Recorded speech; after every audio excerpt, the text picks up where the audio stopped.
기도하겠습니다. 존귀하신 주님, 감사합니다.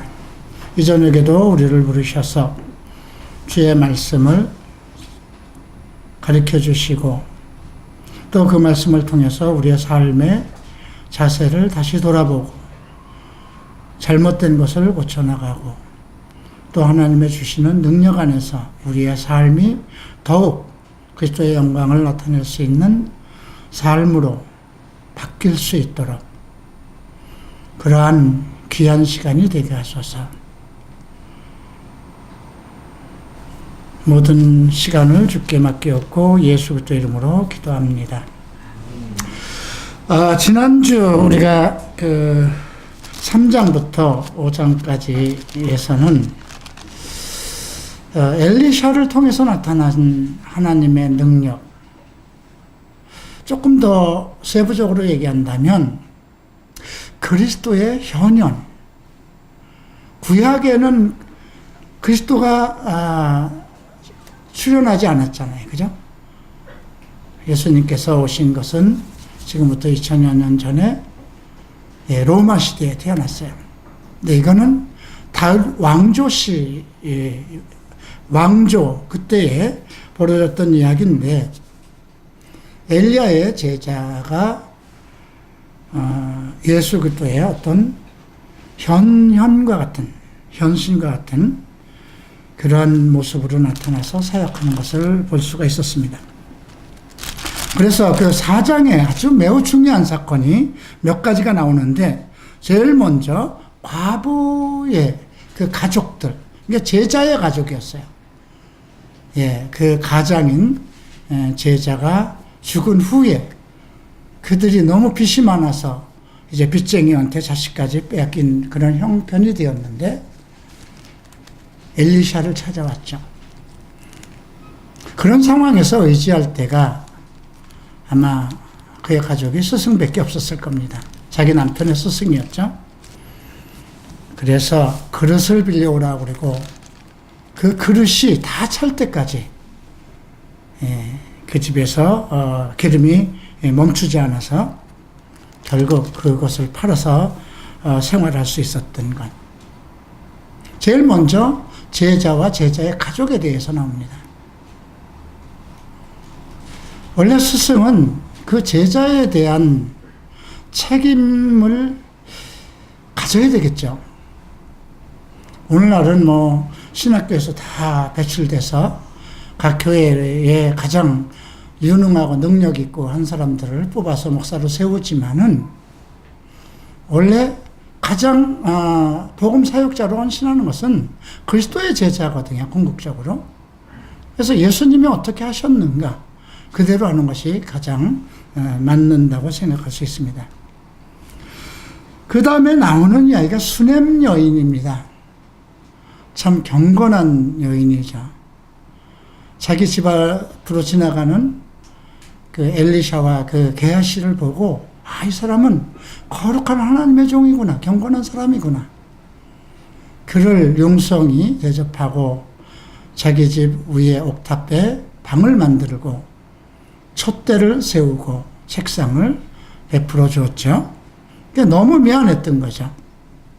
엘리샤로 봤을 땐 지나갈 때마다 너무 참 고맙고 그래서 뭘 보답해 줄까?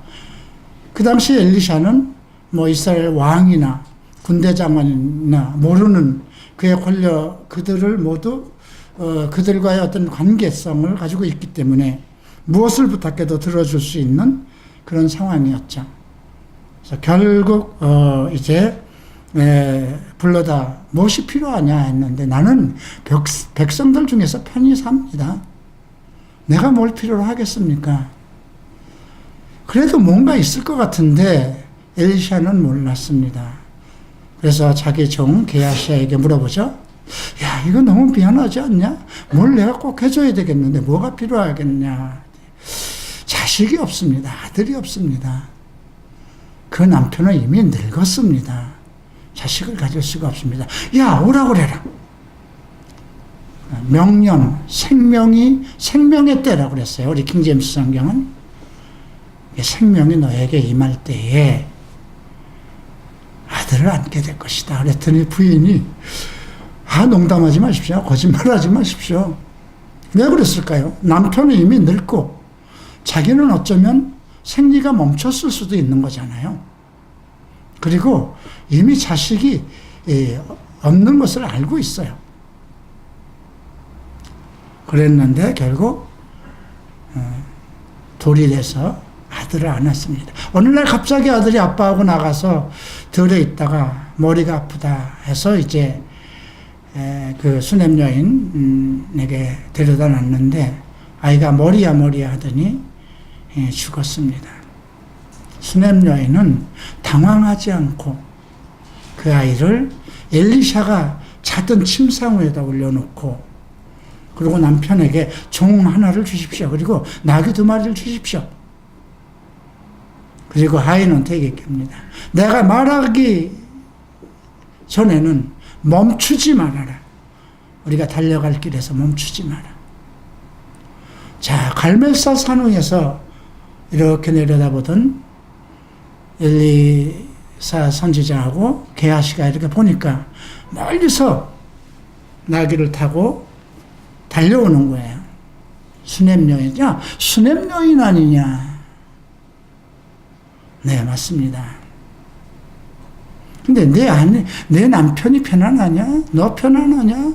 내 아이가 편안하냐? 그랬더니 평안입니다 하고 답변했거든요. 우리가 자식을 잃었는데도 어떻게 평안한 것을 가질 수 있을까요? 근데 특별한 것은 남편에게 내가 갈멜산 엘리사 선지자에게 다녀오겠습니다. 자식이 죽었다 소리는 안 하고. 그랬더니 오늘 월삭도 아니고 월초도 아니고 안식일도 아닌데 당신이 거길 왜 가요? 이렇게 물었어요. 그 말 속에서 우리가 발견할 수 있는 것은 이 수냄 여인은 한 달에 한 번씩 월초에 드리는 제사 그리고 안식일마다 그곳에 가서 말씀을 들으며 하나님을 섬겼다는 것을 엿볼 수가 있습니다. 그럼 왜 수냄 여인은 달려갔을까요? 자기가 원해서 준 게 아니잖아요. 그죠? 자기가 원해서 뜬 게 아닌데 선지자를 통해서 줬으니까 주신 자도 하나님이요 취하신 자도 하나님이면 책임지라는 거죠. 내가 원한 것도 아닌데 선지자를 통해서 하나님이 주셨다면 선지자를 통해서 이 문제도 해결해 달라는 것입니다. 정말 자식이 죽었는데도 울고불고 불지 않고 그냥 그렇게 애통하지 않고 초연한 그러한 믿음으로 달려간다는 거 쉽지 않죠. 근데 오자마자 엘리샤의 다리를 이렇게 껴안습니다. 엎드려서.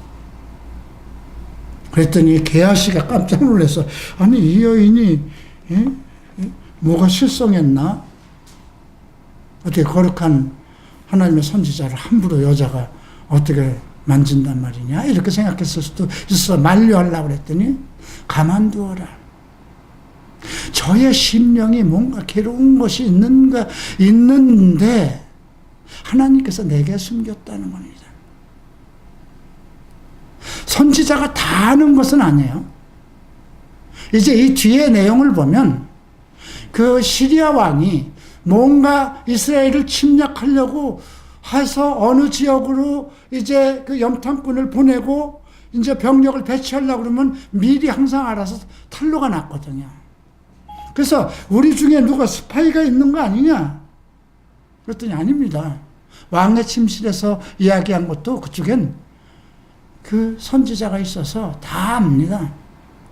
그 정도로 모든 것을 꿰뚫고 있는 엘리샤인데도 불구하고 그 여인의 속마음을 알 수가 없는 겁니다. 내 남편이 평안하냐, 내가 평안하냐, 내 아들이 평안하냐 했을 때 평안입니다. 그러고 갔거든요.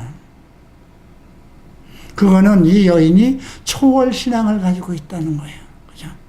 어떤 상황에도 무너지지 않는 초월된 믿음을 가지고 있다는 거죠.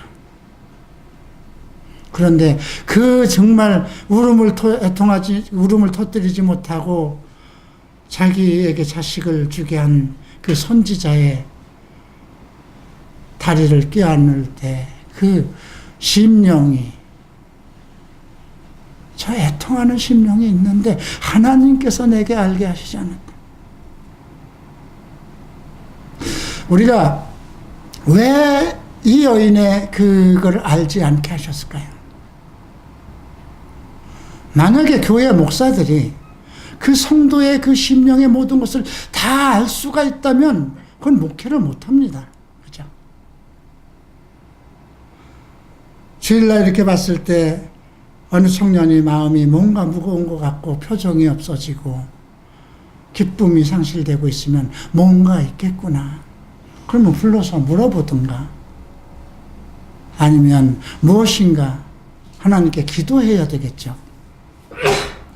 그래서 우리가 이런 걸 통해서 카운셀러들이 아무리 하나님 안에서 정말 충실하게 한다고 해도 상대의 모든 것을 하나님께서는 다 알려주지 않는다는 것입니다. 참 4장에서 또 하나 마지막에 그 이제 신학생들이 길갈에서 있었던 얘기예요. 길갈은 모든 수치, 애굽의 수치가 굴러 떨어져 갔다. 여호수아 5장 10절인가에 있는 말씀이죠. 길갈의 말뜻이 그렇습니다. 이스라엘 백성의 모든 애굽에서 노예로 있었던 수치가 다 굴러갔다. 내가 과거에 더러운 인생을 살던 나의 죄의 모든 수치가 예수 그리스도를 영접함으로써 다 굴러져 내려갔다. 그런 의미로 우리가 생각할 수도 있어요. 그곳에서 이제 신학생들이 모여서 공부를 하는데 기근이 왔기 때문에 먹을 게 없어서 덜 야듬 열매를 갖다가 한 소대다 넣고 죽을 끓였습니다. 근데 그건 독이 있는 줄 알았는데 이것을 해온 사람은 그게 독이 들어있는 줄 모르죠. 근데 먹는 순간에 독이 들어서 사람이 죽게 되는 거예요. 스승님 여기 독이 들었습니다 하니까 그러냐 가루를 가져와라. 그리고 가루를 타서 먹으니 독이 없어졌죠. 특별한 것입니다. 그죠? 우리가 마가복음 2장에서 1장 말미에서 문둥병자를 만났고 2장 앞에서 중풍병자를 만났습니다. 우리가 예수를 믿어서 구원을 받았지만 내 인생 속에서 삶 속에서 어떤 죄악에 묶여버리면 그 사람은 예수님 앞에 하나님 앞에 나아갈 수가 없는 거죠. 어쨌든 가루를 섞었다는 특별한 얘기가 나옵니다. 바울은 우리를 가리켜서 너희는 죄 없는 하얀 가루다 그러죠. 너희 안에 누룩을 제하라고 그럽니다. 죄를 없애라는 특별한 얘기가 나왔습니다. 5장에서는 나아만 장군의 문둥병을 고쳐줬는데요. 시리아의 장군이었죠. 근데 그 소식을 누구에게 듣냐면 전쟁터에서 사로잡혀온 한 여종이 그 집에 부인의 이제 아마 몸종으로 있었던 모양입니다. 자기 주인의 남편이 어른이 나만 장군이 문둥병에 걸렸다 소리를 듣고 우리 주인께서 이스라엘에 있었으면 좋겠습니다. 병을 치유할 수 있는 분이 그곳에 계십니다. 그래서 그걸 왕에게 얘기하니 왕이 그냥 바리바리 그냥 돈과 함께 실려서 보냅니다. 편지를 써서 이스라엘 왕한테 보내죠. 왕이 놀래서 도대체 내가 어떻게 문둥병을 고치느냐. 이걸 빌미로 해서 우리를 전쟁을 일으키려고 하는구나 했을 때 그 소식을 듣고 엘리샤가 뭐라 그럽니까? 아니 왜 그렇게 조급하냐. 그죠?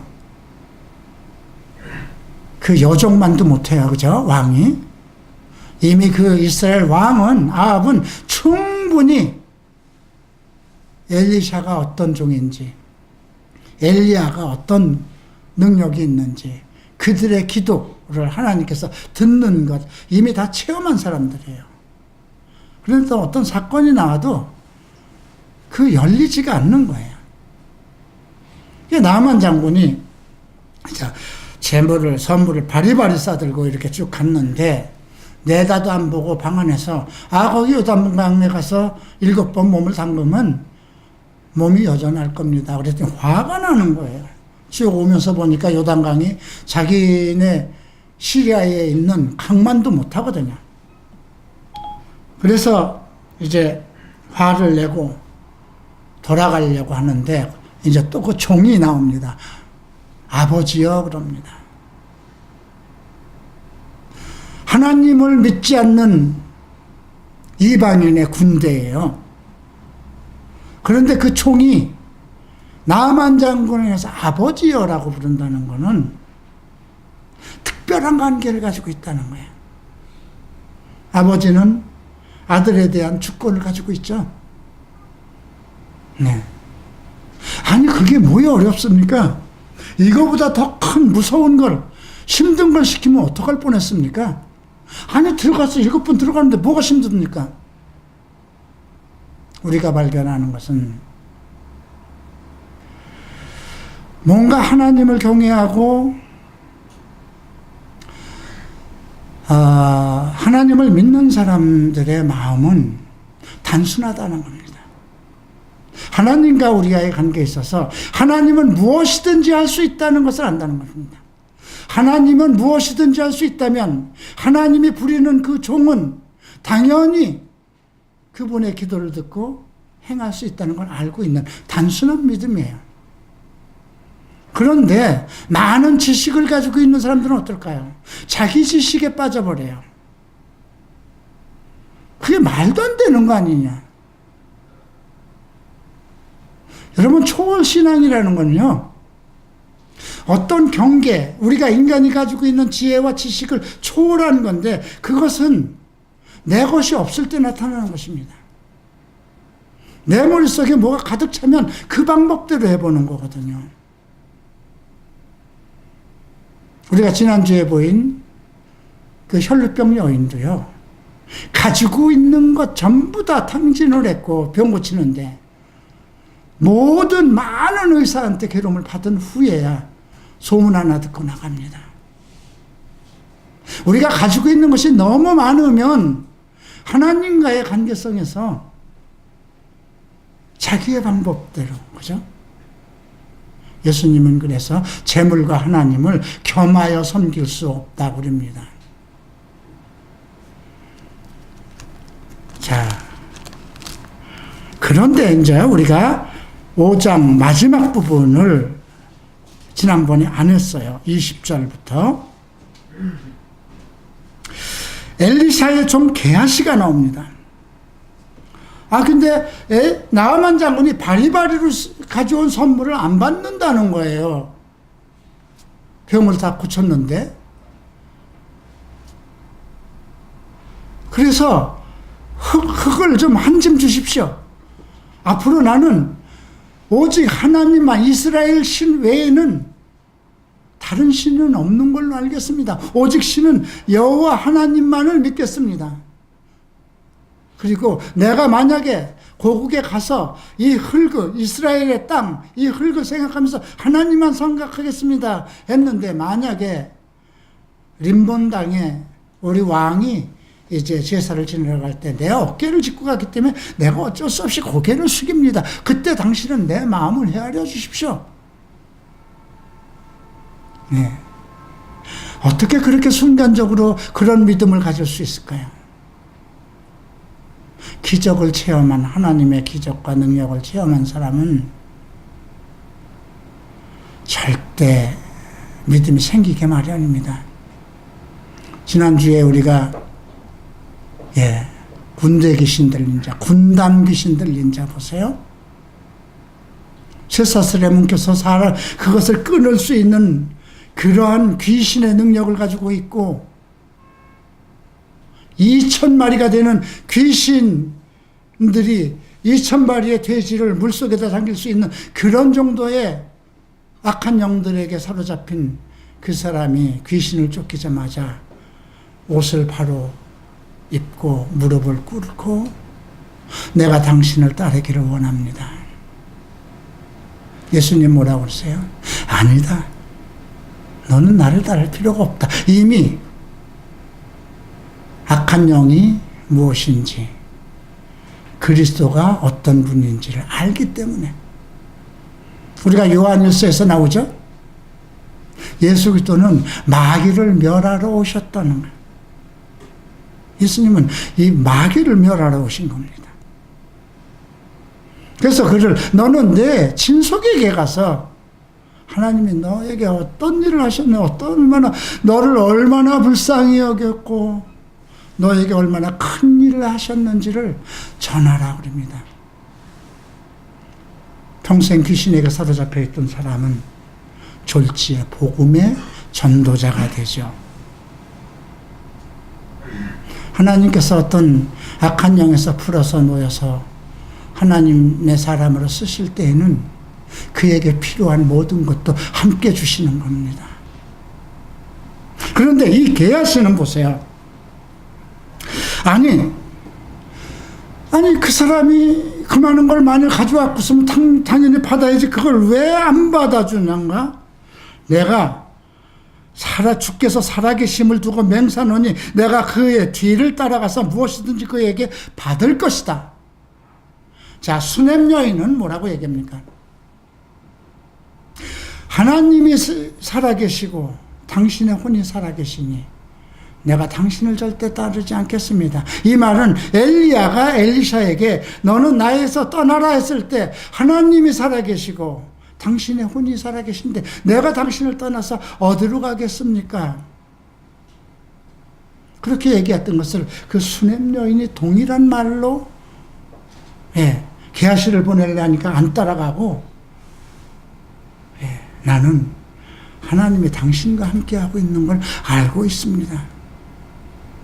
그런데 오늘 이 게하시라는 이 종은 주께서 살아계심을 두고 맹세하노니 내가 빨리 가서 반드시 나만 장군에게서 뭘 받을 것이다. 그리고 이제 쫓아갑니다. 그리고 마차에서 내려서 만나죠. 잘 있냐? 하니까 네, 잘 있습니다. 근데 당신이 떠나고 났는데 예언자 아들들 중에 두 청년이 에브라임 산지에서 여기에 왔는데 그 은 1달란트하고 옷 2벌 주세요. 조금 통이 상당히 좁은가 봐요. 작은가 봐요. 나 같으면 있는 걸 다 달라고 그랬을 텐데 나만이 흡족히 여기고 은 2달란트를 주고 옷 2벌을 줍니다. 예. 그리고 그걸 가지고 게하시는 집에다 두고 이제 잘 감춰뒀죠. 그리고 이제 주인 앞에 갑니다. 엘리샤 앞에 갑니다. 그랬더니 엘리샤가 게하시야 너 어디서 오냐 물어보죠. 그가 저 아무데도 안 갔다 왔는데요. 그랬더니 그 사람이 자기 병거에서 다시 내려와 너를 맞을 때에 내 마음이 너와 함께 가지 아니하였느냐. 네가 지금 나만 장군에게 그 물건을 받으려고 했고 그 나만 장관이 거기 너를 맞아서 마차에서 내렸을 때 나의 심령이 너의 마음에 감각되지 않았느냐.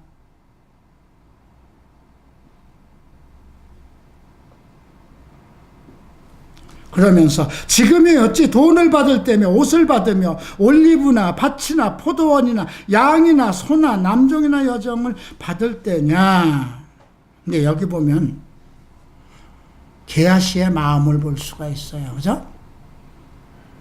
게하시는 나만 장군에게 그냥 은 1달란트 하고요. 옷 2벌만 주세요. 그랬는데 엘리사 선지자는 그것을 이 친구가 그걸 받아서 무엇을 하겠다는 계획을 볼 수가 있었던 거예요. 포도원도 사고 올리브밭도 사고 종도 두고 나 이제 이 생활 안 하고 잘 살아봐야지 하는 마음을 가지고 있어. 그것을 보고 너 거기서 내 심령이 감각되지 않았느냐. 참 특별하죠. 수냄 여인이 자기의 제자 정말 사랑하고 정말 정말 사랑스러운 수냄 여인이 괴로워할 때는 그 괴로움을 알지 못했는데 이 상황에서는 게하시의 마음속까지 그가 마음 먹고 계획한 것까지 다 드러내고 있다는 겁니다.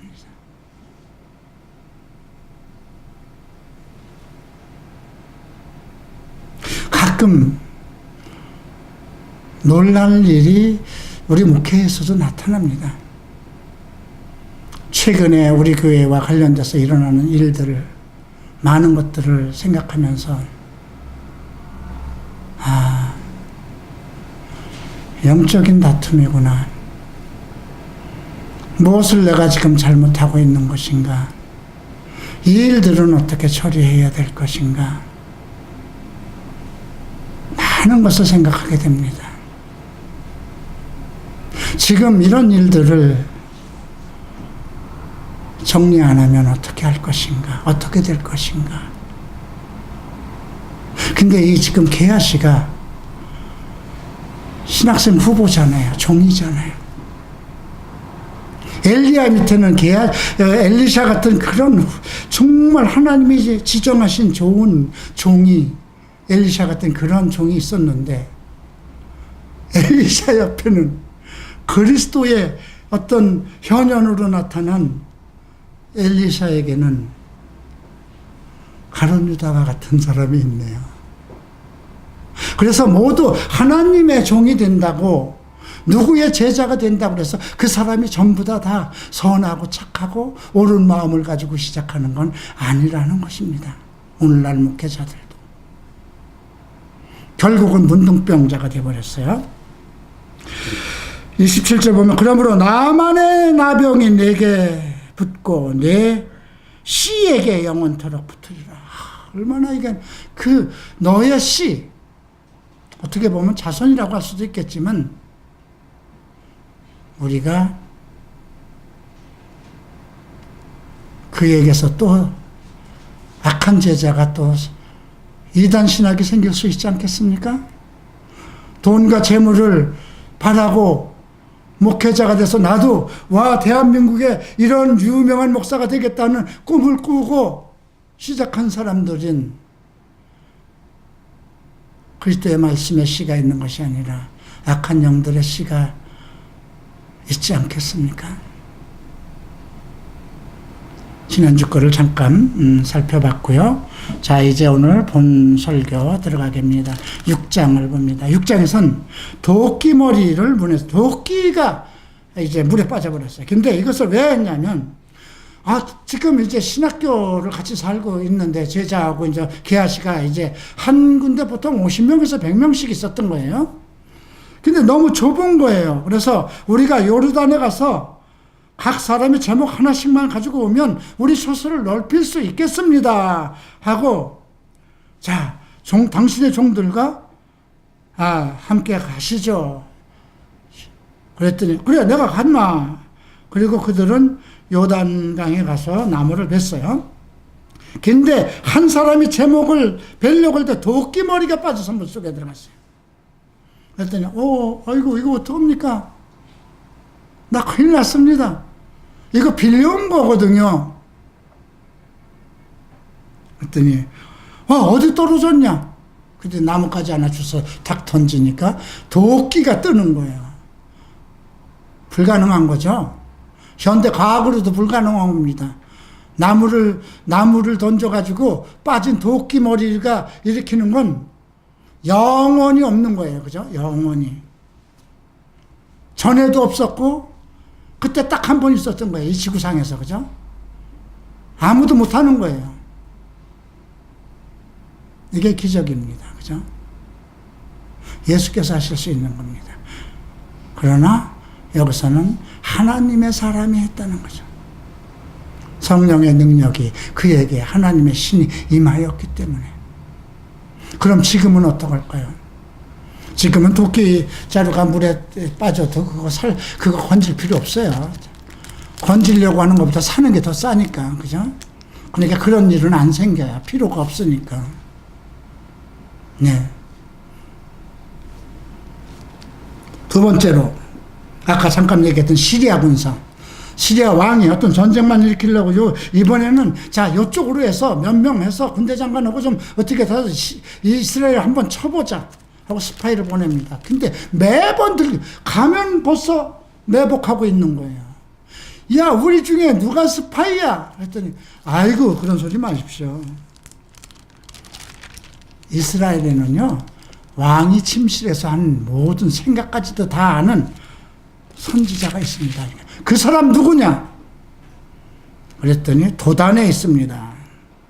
그래서 이제 말과 병거들을 군대를 보내서 사로잡든가 죽이든가 해야 되겠다. 그런데 이제 하나님의 종이 나오는데 이건 게하시가 아니죠. 문둥병들로서 그건 없어졌으니까. 근데 흥미롭게 7장에서 문둥병자 4명이 또 나와요. 어떤 사람은 이 중에 한 사람이 그 게하시라고 얘기하는 사람도 있는데 그럴 수도 있고 아닐 수도 있어요.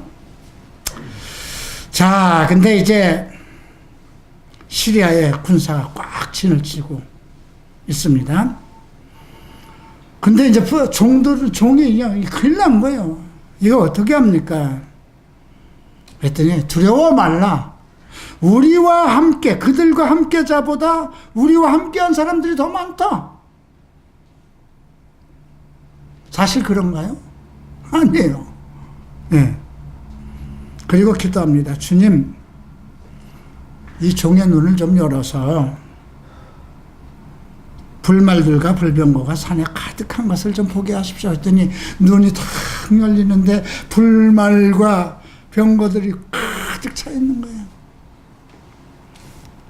그리고 반대편으로 그 시리아 군대에게는 가서 또 그렇게 기도합니다. 저 사람들의 눈을 어둡게 해서 그냥 나를 따라오게 하십시오. 그렇게 했더니 이제 그 사람들이 전부 다 사마리아로 따라온 거예요. 눈이 어두워서. 자기들은 자기네 그 진영으로 간다고 생각했는데. 그리고 사마리아 딱 도착하자 보니까 하나님 그들의 눈을 열어주소서. 눈을 열네 사마리아 적진 가운데 들어와 있는 거예요. 그때 이스라엘 왕이 잘 됐습니다. 저들을 다 죽여야 되겠습니다. 그랬더니 죽이지 말라고 그러죠. 왕께서 왕의 칼과 활로 잡은 저 사람들을 치료하렵니까? 예, 치지 마소서. 빵과 물을 그들에게 차려줘서 먹고 마시게 하셔서 자기들의 주인에게 돌아가게 하소서. 왜 그럴까요? 이스라엘의 역사하시는 하나님의 군대, 그걸 목격했으니 그들이 가서 어떻게 하겠습니까? 그래서 그 이후부터는 시리아 왕들이 다시는 이스라엘 땅에 돌아오지 못했다는 사건입니다. 그런데 이제 얼마 뒤에 시리아 왕 벤하닷이라는 사람이 나옵니다. 이 벤하닷은 이 이름이 계속해서 열왕기 속에서 이스라엘이 멸망한 그 순간까지 같은 이름들이 쭉 이어집니다. 사마리아 큰 기근이 있어요. 근데 성을 둘러싸버렸어요. 그러니 외부에서 식량이 못 들어오죠.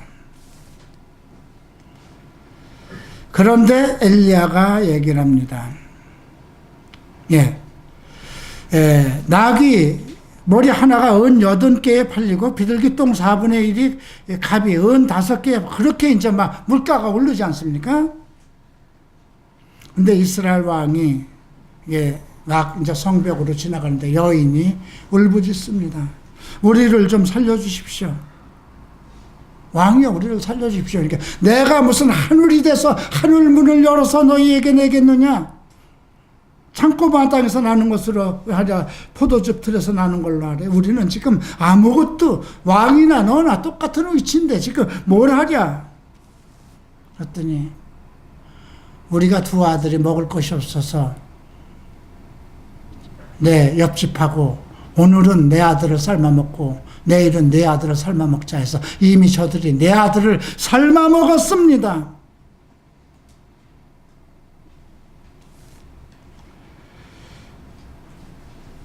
그 소리를 듣고 왕이 굵은 배를 입고 속살에 굵은 배를 입었다고 그러는 거죠.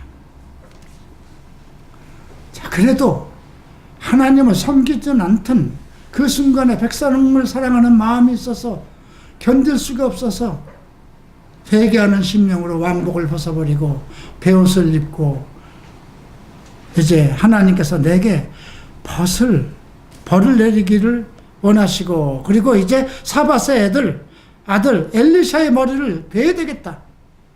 아니, 그 친구가 좀 이거 풀어주면 다 할 텐데 왜 안 풀어주어서 이 고생을 시키느냐 이거죠. 자, 엘리샤는 자기 집에 앉아있고 장로들도 함께 있는 거예요. 장로들이 와서 권하는데도 안 가는데 이제 엘리샤의 목을 쳐오라고 군대를 보냅니다. 그랬더니 엘리샤 가만히 있다. 자, 살인자의 아들이 내 머리를 취하라고 살인자의 아들, 사람을 보낸 것을 보느냐. 그런데 사자가 오거든 문을 닫고 그를 문에서 굳게 잡아두라. 문 열어주지 마라. 문 앞에다 세워두라는 거예요. 왜? 바로 그 뒤에 그 주인의 다른 종이 지금 오고 있다 이거예요. 가서 죽이라 했는데 죽이면 앞으로 소망이 없는 거거든요. 그러니까 또 다시 군대를 다시 병사를 보내서 죽이면 안 된다 그 말을 하려고. 근데 그것까지 알고 있는 거예요. 어디서 이런 소식이 귀를 쏙쏙 이렇게 하나님이 얘기해 주실까요? 필름처럼 글자가 쭉 지나갈까요? 글쎄요. 하나님께서 하시고자 하는 일을 나의 종에게 감추지 않으신다고 그랬거든요.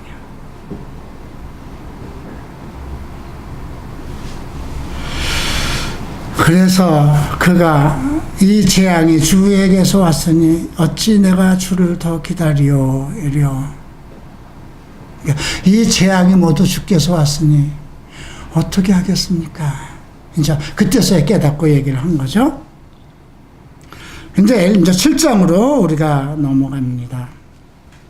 엘리샤가 너희 주의 말씀을 들을지다. 주가 이같이 말하노라. 내일 이맘때에 사마리아 성문에서 고운 밀가루가 1세야 1세겔에 팔리고 2세야 1세겔에 팔리라. 보리가 1세야 2세겔에 팔리라.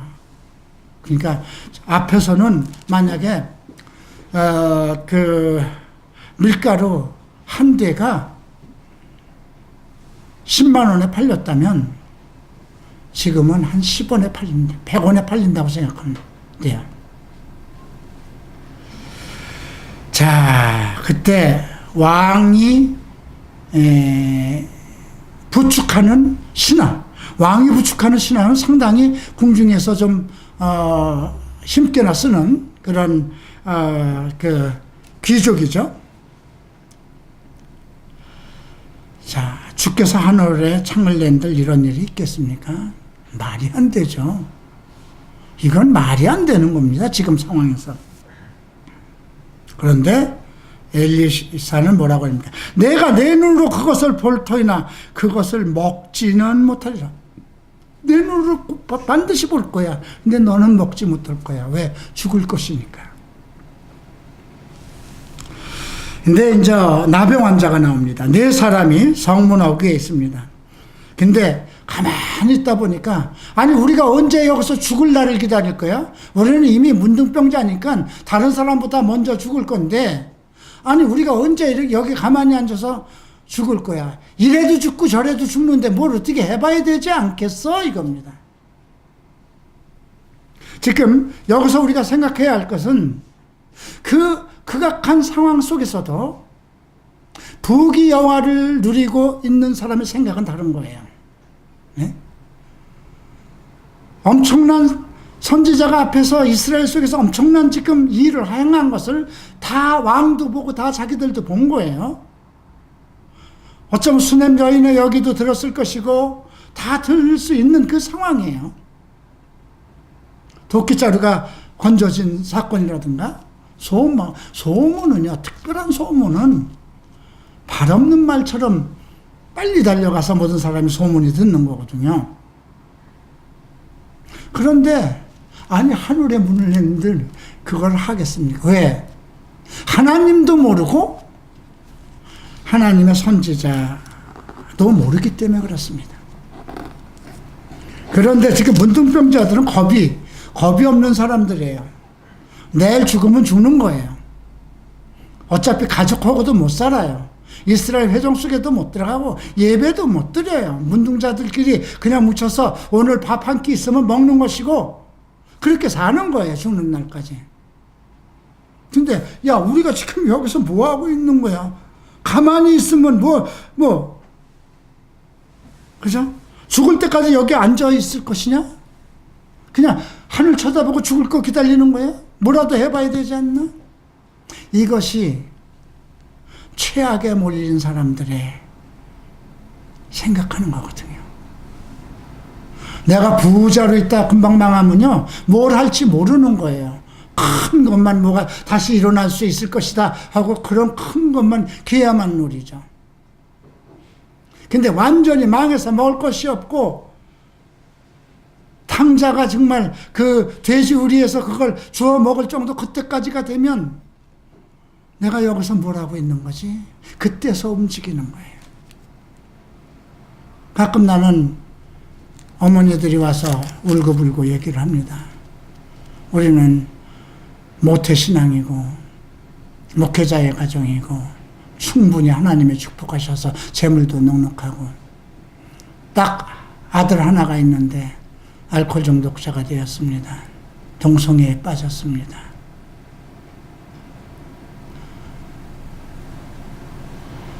참 이것만 해결되면 나무랄 데가 없는 지식도 많고 머리도 좋고 착하고 교회도 잘 나갑니다. 그때 저는 대부분 그렇게 얘기를 해요. 그 아이는 망해야 삽니다. 근데 그 어머니들은 악담같이 들리겠죠. 잘 되라고 기도하지 마세요. 가지고 있는 것이 다 없어져야 되고 의지할 것이 하나도 없어야 됩니다. 그게 성경적이잖아요. 탕자가 가지고 있는 것이 다 탕진했을 때 하늘을 울어보고 우리 아버지의 집에는 먹을 것이 많은데 나는 여기서 돼지 주엄을 가지고 살고 있구나.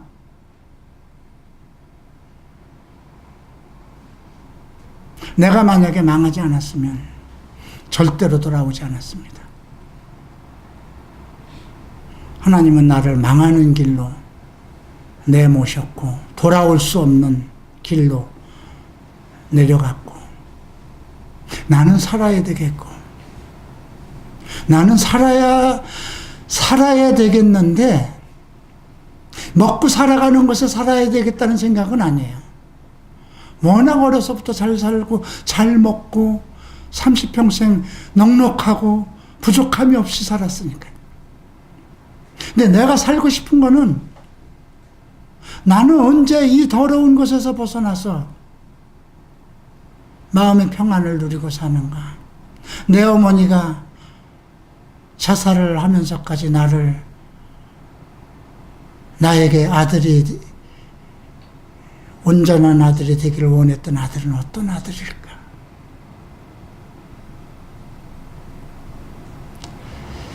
그런 것에 대한 그런 게 있었어요.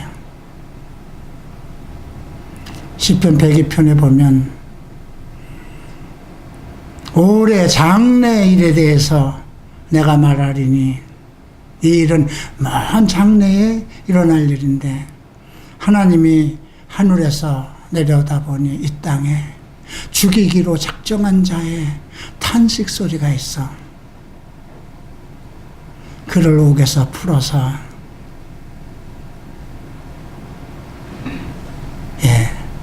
시온에서 복음을 선포 예루살렘에서 복음을 전하게 하리라.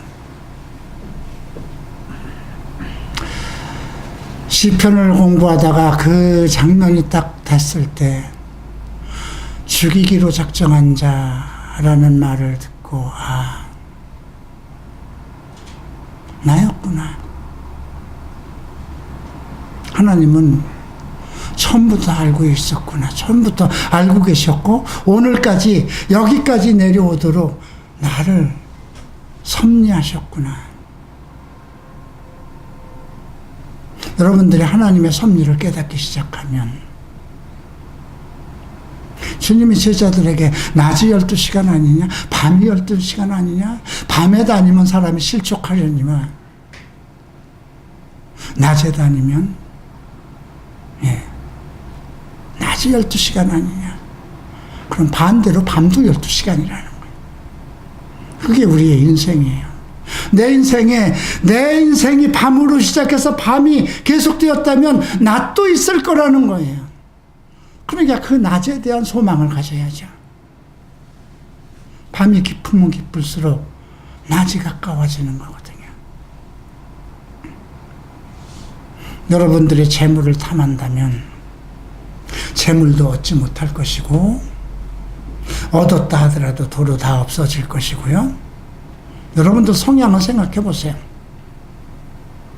이 알코올과 술과 성과 이런 동성애와 이런 것에 육신의 정욕에 빠진 사람들의 특성은요,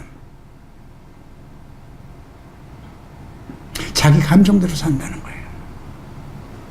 지금은 그냥 주어진 대로 살지만 엄청난 돈이 들어온다면 어떻게 될까요? 교만해지고 돈에 의해서 더 교만해지고, 그래서 살리는 것은 영이기 때문에 육은 죽어야 된다는 거예요. 내 육을 만족하기는 것은 뭐든지 끊어내지 않으면 안 된다는 거예요. 오늘 하루 먹을 것이 있다면 내일 하루 먹을 것도 보장해 주신다면, 세세토록 내가 주님을 섬기고 있는 동안 주님께서 내 먹을 것과 입을 것을 주께서 책임지신다면 무엇을 원할까요? 명예? 세상의 명예? 재물? 아니요. 그리스도의 친구라는, 그리스도의 제자라는, 나중에 그리스도께서 이 땅에 오실 때에 예수 그리스도와 함께 이 땅에서 왕노릇한다는 그 말씀이 살아계시다면, 그런 지금도 똑같은 신앙 고백이 나와야 돼요. 주께서, 주의 말씀이 살아계시고 내 영이 살아있는데 내가 주를 떠나서 어디로 가겠습니까? 하는 신앙 엘리샤의 신앙 고백이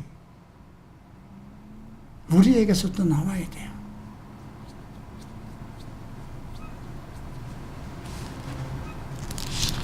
자, 우리가 도시로 들어가자. 거기 만약에 먹을 것이 있으면 우리가 거기서 그냥 기근이 있으니까 우리가 거기서 죽을 것이다. 차라리 먹을 것이 있는 데 가서 먹고 죽자. 먹고 죽은 귀신이 때깔도 좀 낫다고 그러는데 가만히 앉아도 죽는 것이고 거기 들어가도 죽는 거고, 매일 밤 우리는 죽는 게 정해져 있는 건데 들어가자. 그들이 우리를 죽이면 죽으리라. 이 말 어디서 많이 들어봤죠? 에스더의 고백이에요. 그죠? 왕이 나에게 호를 내밀지 않으면 죽을 것인데, 그죠? 죽으면 죽으리라 하고 왕 앞으로 나가는 믿음이죠. 그리고 시리안 사람들로 이제 황혼에 일어나서 그 맨 끝부분으로 갔는데 사람이 한 사람도 없어요. 시리아 사람들을 주께서 이미 군대로 하여금 큰 병거 소리와 말소리를 듣고, 야, 애굽과 해쪽 속 사람들이 이스라엘 왕하고 동맹을 맺어가지고 지금 쳐들어오는구나 하고 혼비백산해서 그 성에 시리아 군대들이 다 있는 거 그대로 두고 주랭당을 쳐버린 거예요. 그래서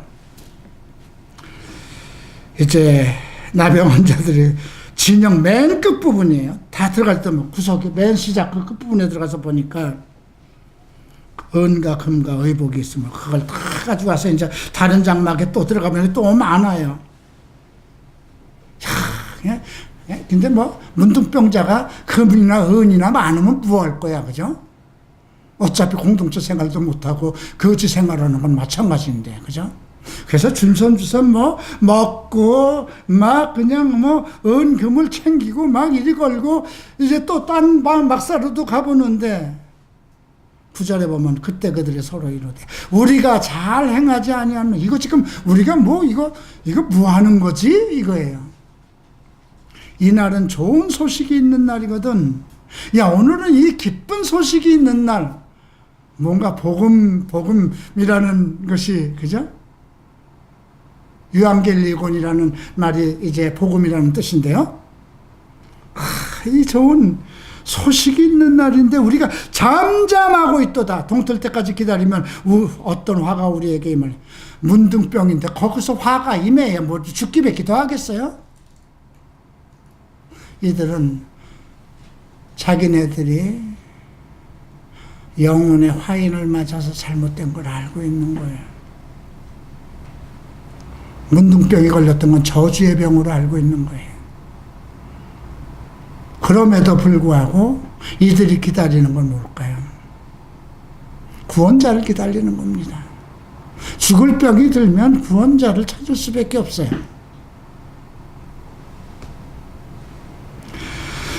자, 우리가 가서 왕의 집안에게 구하자. 우리의 왕이 있지 않냐?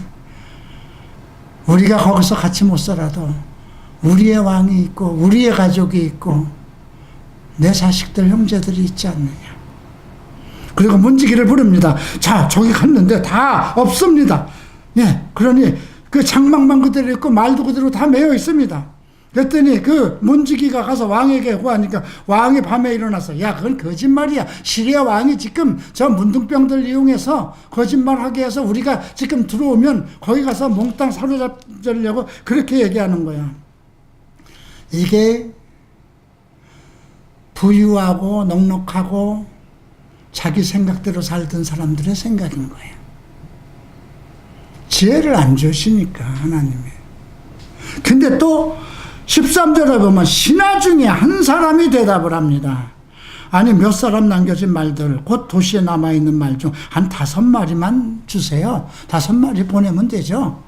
그래서 만약에 그 무리가 말한 것처럼 하면 멸망한 이스라엘 사람들이 온 무리와 같게 될 겁니다.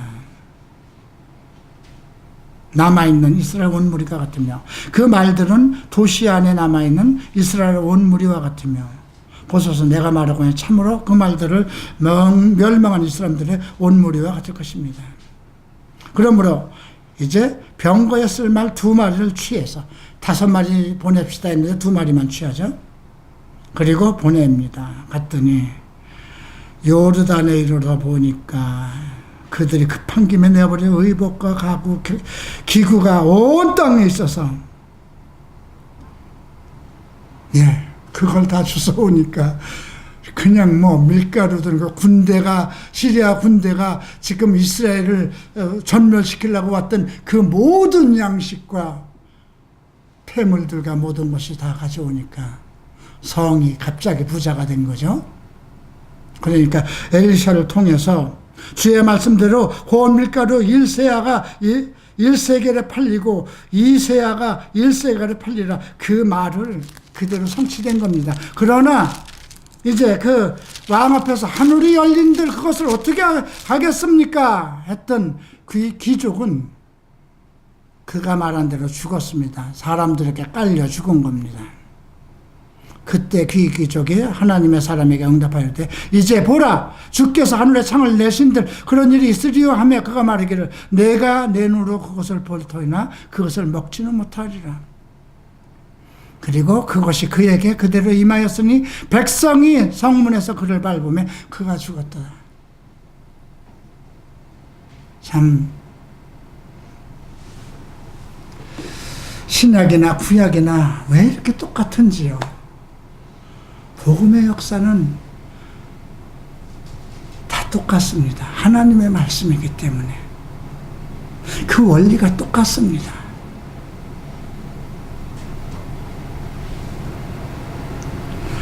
7장에서 흥미로운 것은 서두에 수넴 여인이 전쟁터에도 엘리샤가 얘기합니다.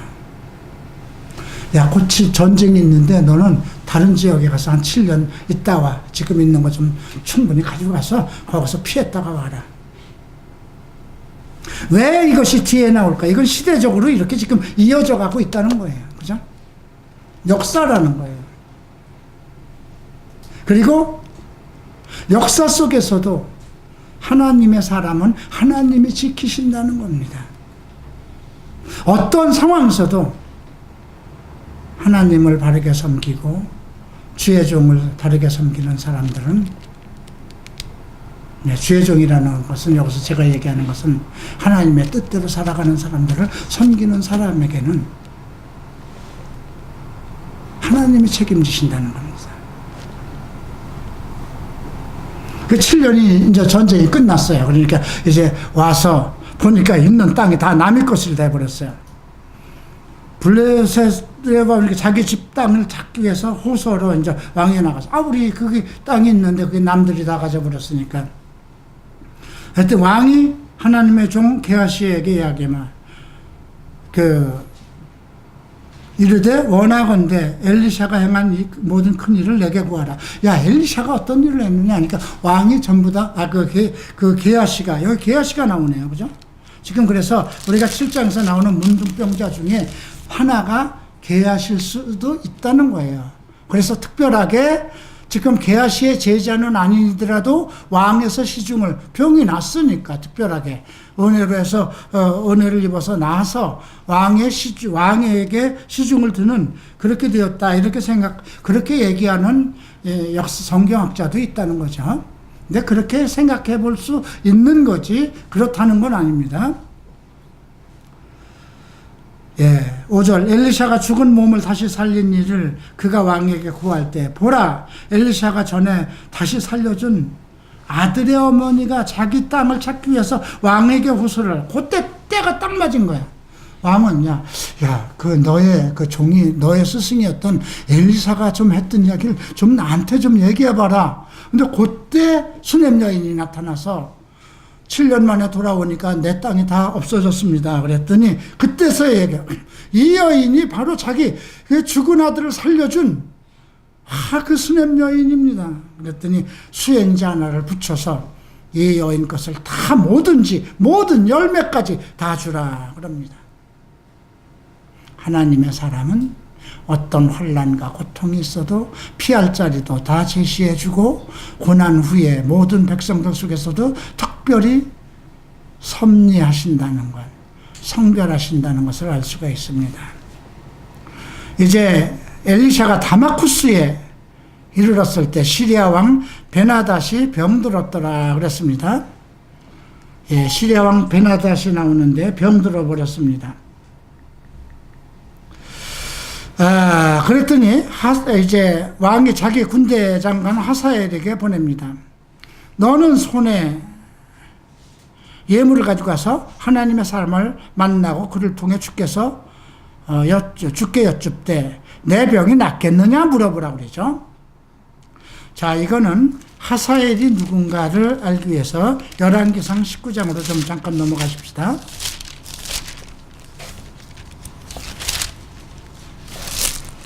열왕기상 19장 15절을 보면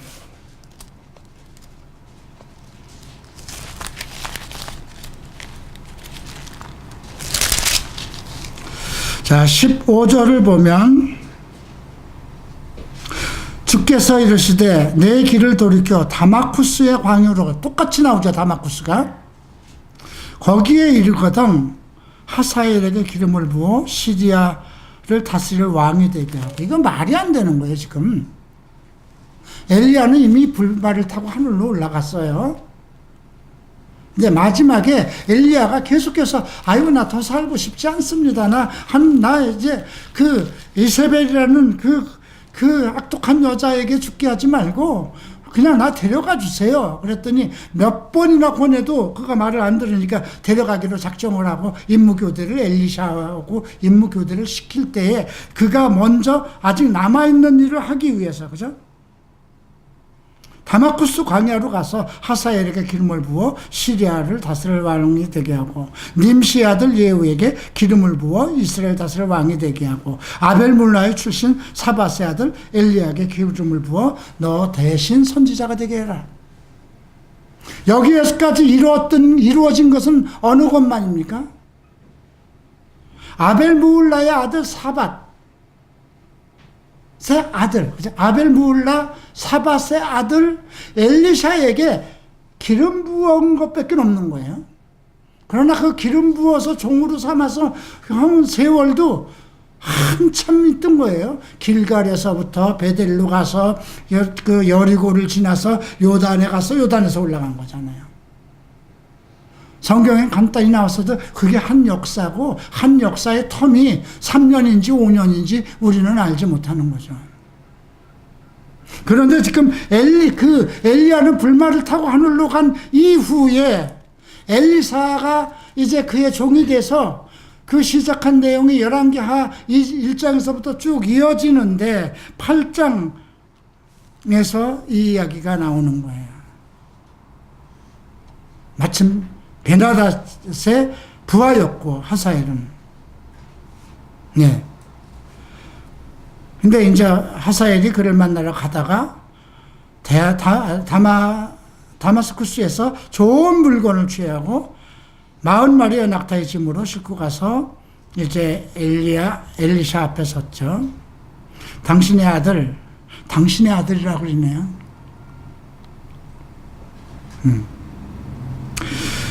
지금 시리아 왕 베나닷이 나를 당신에게 보내어 말하기를 내가 이 병에서 낫겠습니까? 물어보니 나을 거다 그래요. 첫 번째, 그가 반드시 나을 것이다. 그런데 주께서 그가 반드시 죽을 것을 내게 보여주셨다. 두 가지예요. 반드시 나을 것이다.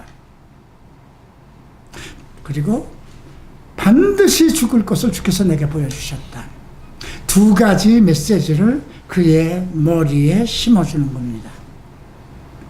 그리고 얼굴을 빤히 보고 아무 동요도 없이 눈물을 쏟아내기를 하는데 민망할 정도로, 하사엘이 민망할 정도로 얼굴을 빤히 보면서 얼굴이 일그러지지도 않은 상태에서 눈물을 그냥 수돗물 틀어놓듯이 쏟아지는 거예요. 얼굴을 움직이지 않고 운다는 건 뭡니까? 그럴 수 있을까요? 아니, 왜 우세요? 내가 이스라엘 자손에게 행할 악을 내가 알기 때문이다.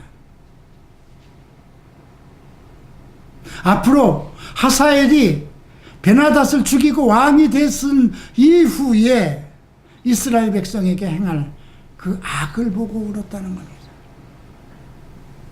사람은 자기의 악을 알지 못합니다. 자기가 얼마나 악한지를 할지를 모릅니다.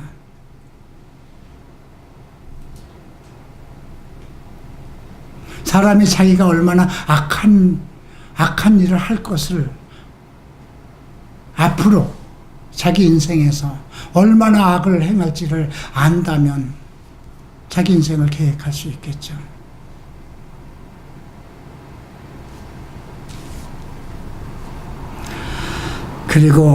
그러니까 하사엘이 아니 이 개 같은 당신의 종이 뭐길래 그런 큰일을 하겠습니까? 그러니까 너는 주께서 내가 시리아를 다스릴 왕이 될 것을 내게 보여줬다. 그러니까 그에게는 가서 물어보면 당신 산다고 말합니다. 그럼 어떻게 될까요? 살겠다 하고 모든 긴장을 펴고 그 소식을 전한 하사엘을 아무 때고 측근해서 들어오고 마음대로 드나들 수 있게 하겠죠. 병이 들 때는 제일 경계하는 게 누굴까요? 자기 부하 장군이잖아요. 그죠? 저놈이 나를 죽일까봐 경계를 하는 건데, 엘리사 선지자께서 당신이 난다고 합니다. 그러니까, 그리고 좋은 소식을 가까이 들려고 하죠. 그 다음날 가서 이불을 씌워서 물에다 적신 이불 위에 두꺼운 이불로 해서 죽입니다. 그때 이제 이스라엘 왕에는 아합의 아들 요람이고요. 그리고 제5년에 여호사밧의 남유다는 여호사밧이 유다 왕이 됐을 때 유다 왕 여호사밧의 아들 여호람이 통치하였다. 똑같이 여호람이라고 부르는데 여기 킹제임스 성경은 그냥 아합의 아들 요람이라고 나왔습니다. 그리고 그가 통치를 할 때 나아가가 30세였다고 그랬고요. 그가 예루살렘에서 8년을 통치했죠. 여호사밧의 아들 여호람입니다. 근데 이스라엘 왕들의 길로 걸으며 아합의 집에 행한 것 같이 행하였으니 이는 아합의 딸이 그의 딸. 이게 여호사밧이 참 잘한 게 많아요. 그래서 자기와 아합이 같은 이스라엘 사람으로서 같이 받아들이면 돼. 아합은 항상 하나님께 무엇을 물어보는 그런 믿음을 가지고 있었어요. 자기 아버지의 아사 왕의 믿음을 물려받아서. 그런데 잘못한 거는 아합과 사돈을 맺은 거예요. 그리고 아합의 딸, 이세벨의 딸이죠. 아달랴입니다. 그를 자기 며느리로 사는 거예요. 그러니까 이스라엘을 더럽힌 악한 영들의 영이 유다에 들어오기 시작한 거예요. 여러분, 그래서 아무리 좋은 왕 밑에 좋은 아들이 나온다고 생각하면 안 돼요. 좋은 제자, 스승 밑에서 다 좋은 제자가 나오는 것은 아니에요. 아까 게하시아를 보더라도. 딱 중요한 건 무엇일까요? 엘리야나 엘리사나 하나님이 살아계심과 당신의 혼이 살아계심을 아는 그런 지혜, 그런 지식을 가질 때 하나님이 지금 살아계시는구나. 나의 스승 온 마음과 정신이 그를 따르고 있구나. 그러면 나도 그를 따라야지 하는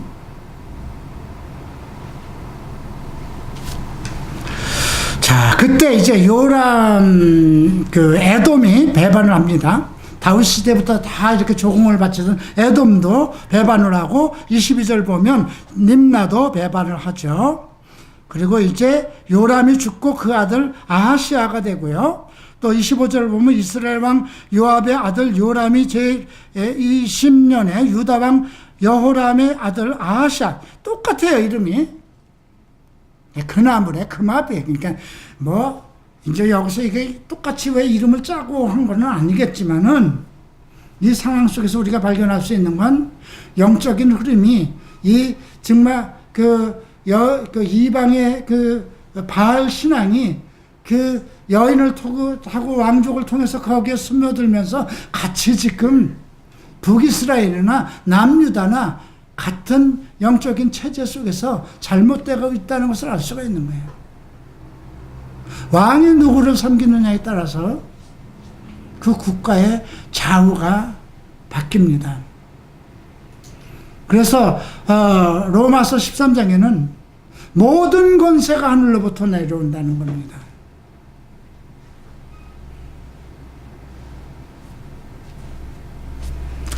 결국 이제 아하시가 통치할 때 20살이었고요. 1년 동안 통치하고 죽습니다. 그건 오므리의 딸 아달랴, 어미가 그랬죠. 요람하고 결혼을 했고 그 아들이 아하시였는데 1년 동안 통치하고 죽습니다. 자, 그가 아합의 길로 걸으며 아합의 집에 행한 같이 주의 눈 앞에서 악을 행했으니 아합 집 사람 아합의 집 사위였기 때문이다. 그리고 이제 아합의 아들 요람과 길르앗 라못, 그러니까 라못 길리아에서 시리아 왕 하사엘과 싸웠는데 시리아 사람들이 요람을 상하게 한지라.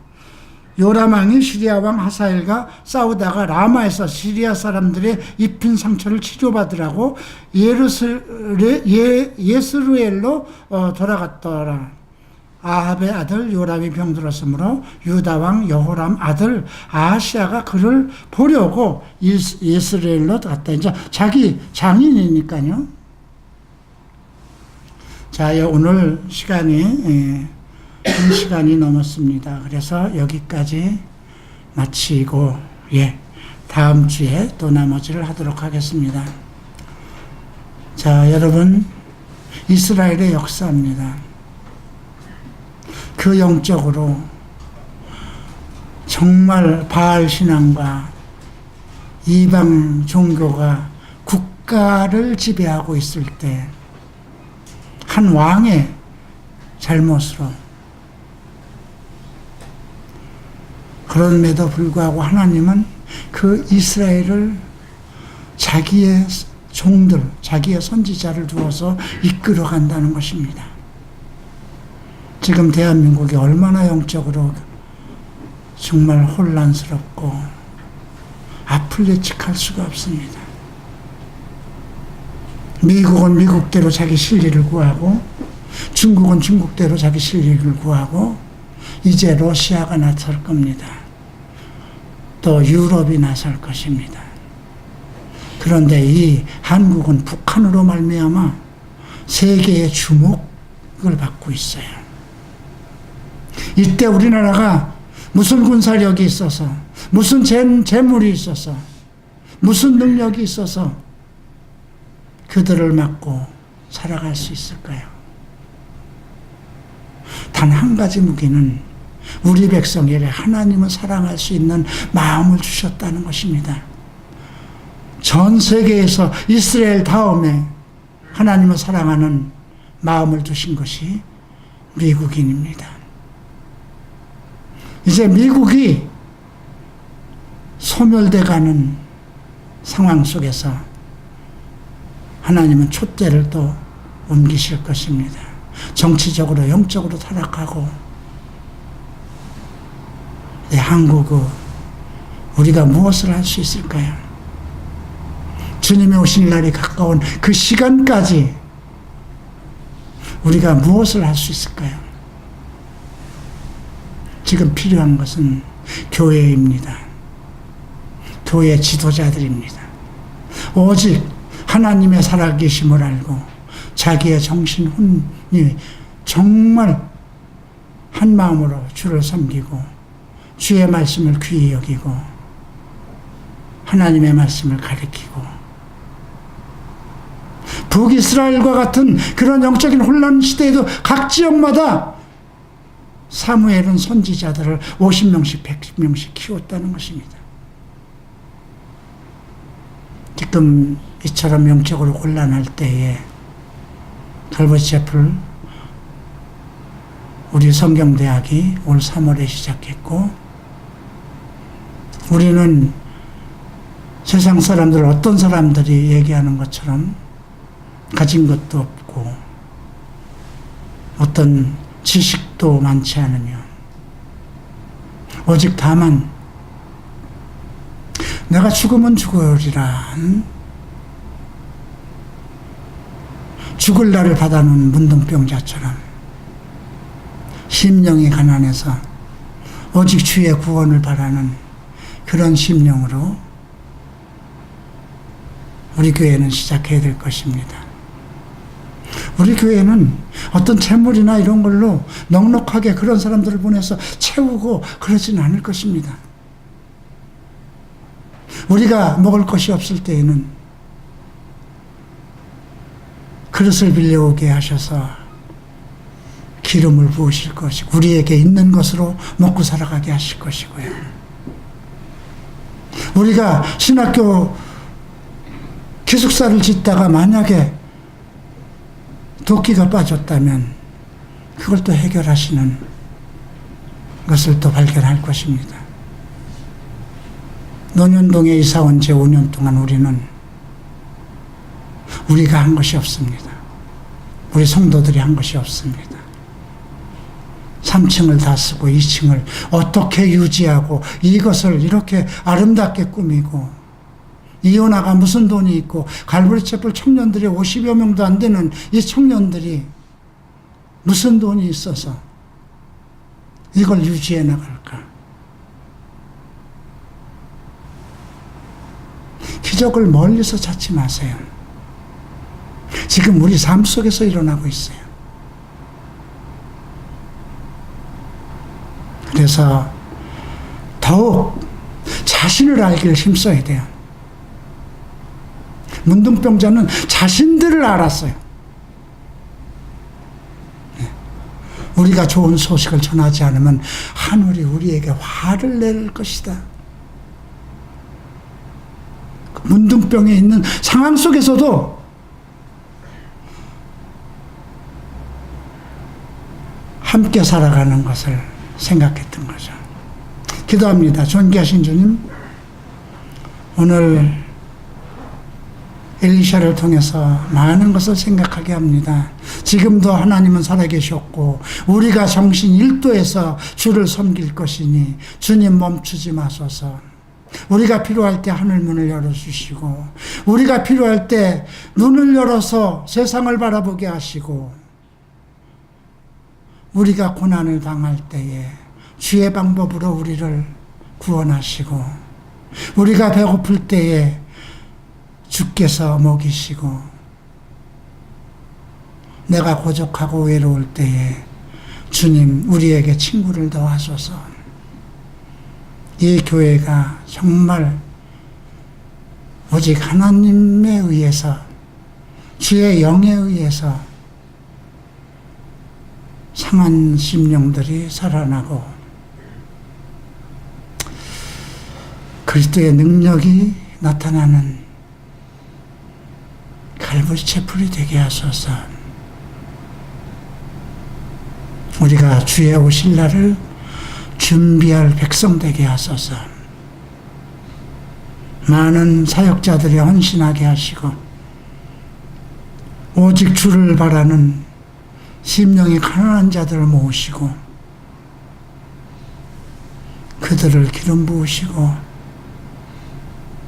그들과 함께 장래 그리스도의 날을 꿈꾸는 교회가 되게 하소서. 감사하며 예수 그리스도 이름으로 기도합니다. 아멘.